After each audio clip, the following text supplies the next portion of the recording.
Hello दोस्तों, स्वागत है आपका हमारे चैनल पे। आज की कहानी का शीर्षक है कार्तिक मास की पौराणिक कथा। एक नगर में एक ब्राह्मण दंपत्ति रहते थे। वे दोनों प्रतिदिन 7 कोस दूर गंगा और यमुना नदी में स्नान करने जाते थे। इतनी दूर आने जाने से ब्राह्मण की पत्नी थक जाती थी। एक दिन उसने अपने पति से कहा कि हमारा एक पुत्र होता तो कितना अच्छा रहता। पुत्र के बहू आती तो हमें घर वापस जाने पर खाना बना हुआ मिलता और बहू घर का काम भी कर देती। अपनी पत्नी की बात सुनकर ब्राह्मण ने कहा कि तूने बात तो सही कही, चल मैं तेरे लिए बहू ला ही देता हूँ। ब्राह्मण ने कहा कि एक पोटली में आटा डालकर कुछ मोहरे रख दे। ब्राह्मण के कहे अनुसार उसने पोटली में बांध दी। पोटली लेकर ब्राह्मण चला गया। ब्राह्मण सफर के दौरान यमुना के किनारे एक बहुत अच्छी ही सुंदर लड़की दिखाई दी। वे रेत में घर बनाकर खेल रही थी। उनमें से एक लड़की ने कहा कि मैं अपना घर नहीं बिगाड़ूंगी, मुझे तो रहने के लिए ये घर चाहिए। लड़की की बात सुनकर ब्राह्मण मन ही मन सोचने लगा कि बहू बनाने के लिए यही लड़की उचित है। जब वह लड़की जाने लगी तो ब्राह्मण भी उसके पीछे पीछे उसके घर तक चला गया।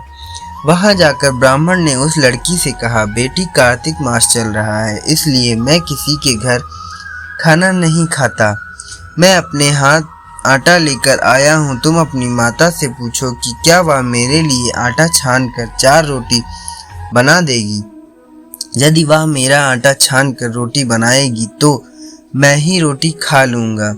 लड़की ने जाकर अपनी माँ को ये सारी बात बताई। माँ ने कहा, उचित है, जाकर ब्राह्मण देव से कह दो कि वह अपना आटा दे, देल में रोटी बना दूंगी। जब वह आटा छानने लगी तो आटे में से मोहरें निकली। वह सोचने लगी कि जिस आटे में इतनी मोहरें हैं उसके घर में कितनी मोहरें होंगी। जब ब्राह्मण खाना खाने बैठा तो लड़की की माँ ने उस ब्राह्मण से पूछा, क्या आपका कोई लड़का है और क्या आप उस लड़के की सगाई करने जा रहे हैं? यह सुनकर ब्राह्मण ने कहा कि मेरा एक लड़का है तो काशी में पढ़ने गया हुआ है, लेकिन यदि तुम कहो तो खांड कटोरे से विवाह करके ही बेटी को अपने साथ ले जाऊं। लड़की की माँ ने कहा, ठीक है ब्राह्मण देव। इस पर लड़की की माँ ने लड़की की खांड कटोरे से शादी करके ब्राह्मण के साथ भेज दिया। ब्राह्मण ने घर आकर कहा, रामू की माँ, दरवाजा खोल कर देख, मैं तेरे लिए क्या लेकर आया हूँ। ब्राह्मण की पत्नी भीतर से बोली, हमारे तो कोई बेटा बेटी नहीं है, तो बहू कहाँ से आई? दुनिया ताने मारती थी, अब आप भी मारने लगे। ब्राह्मण ने कहा, तू दरवाजा खोल कर तो देख। जब ब्राह्मणी ने दरवाजा खोला तो सामने बहू को खड़ी देखा। उसने बहू का स्वागत किया और आदर सत्कार से अंदर ले गई।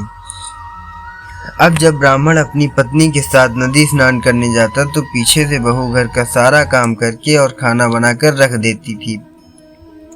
वह लड़के अपने कपड़े धोती और रात को हाथ पैर भी दबाती थी। इस तरह बहुत दिन बीत गए। ब्राह्मणी ने अपनी बहू से कहा कि बहू, कभी भी चूल्हे की आग मत बुझने देना और मटके का पानी खत्म मत होने देना। परंतु एक दिन चूल्हे की आग बुझ गई। यह देखकर बहू घबरा गई और भागी भागी अपने पड़ोसन के पास गई और कहा कि मेरे चूल्हे की आग बुझ गई है, मुझे थोड़ी आग चाहिए। मेरे सास ससुर सुबह 5 बजे से गए हुए हैं, वह थके हुए घर आएंगे, इसलिए मुझे उनके लिए खाना बनाना है। सुनकर पड़ोसन ने कहा कि तू बावली है, तुझे यह दोनों मिलकर पागल बना रहे हैं। इनके कोई पुत्र नहीं है, ये निसंतान है। बहू ने कहा, नहीं, ऐसा मत बोलो, इनका एक बेटा तो बनारस काशी में पढ़ने गया हुआ है। इस पर पड़ोसन ने कहा कि यह तुझे झूठ बोल कर लाए हैं, मेरी बात सच मान, इनके कोई बेटा नहीं। अब बहू पड़ोसन की बातों में आ गई, कहने लगी कि आप ही बताओ मैं क्या करूं। पड़ोसन ने कहा कि करना क्या है, जब तुम्हारे सास ससुर आए तो जली हुई रोटियां बनाकर देना और बिना नमक की दाल बनाकर देना। खीर की लकड़ी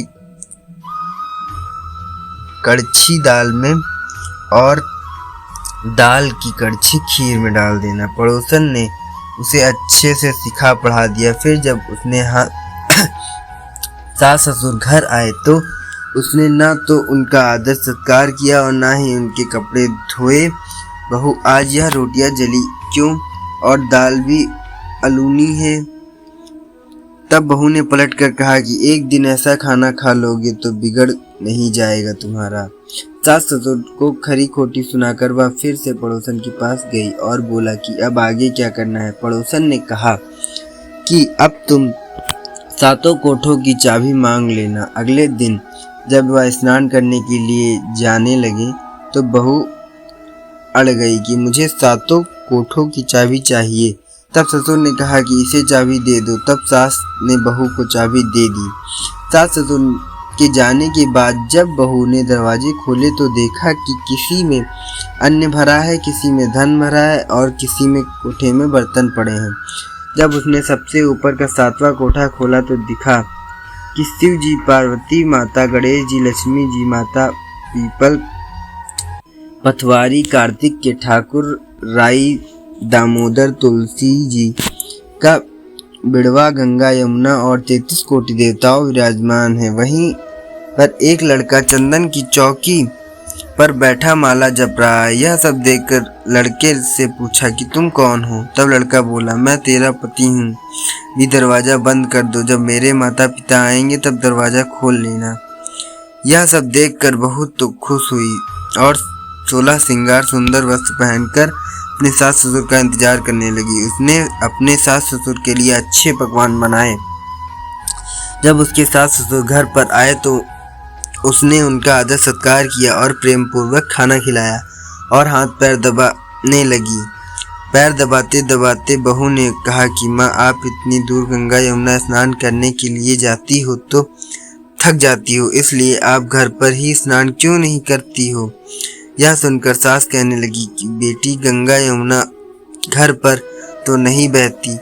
तब उसने कहा कि हाँ माँ जी, बहती है, चलो मैं आपको दिखाती हूँ। जब बहू ने 7वां कोठा खोलकर दिखाया तो उसमें शिव जी, पार्वती जी, गणेश जी, लक्ष्मी जी, पीपल, पथवरी, कार्तिक के ठाकुर, राई, दामोदर, तुलसी जी का बिड़वा, गंगा यमुना बह रही थी। 33 कोटि देवी देवता विराजमान है। वही चौकी पर बैठा एक लड़का माला जप रहा है। माँ ने उसे देखकर कहा, बेटा तू कौन है?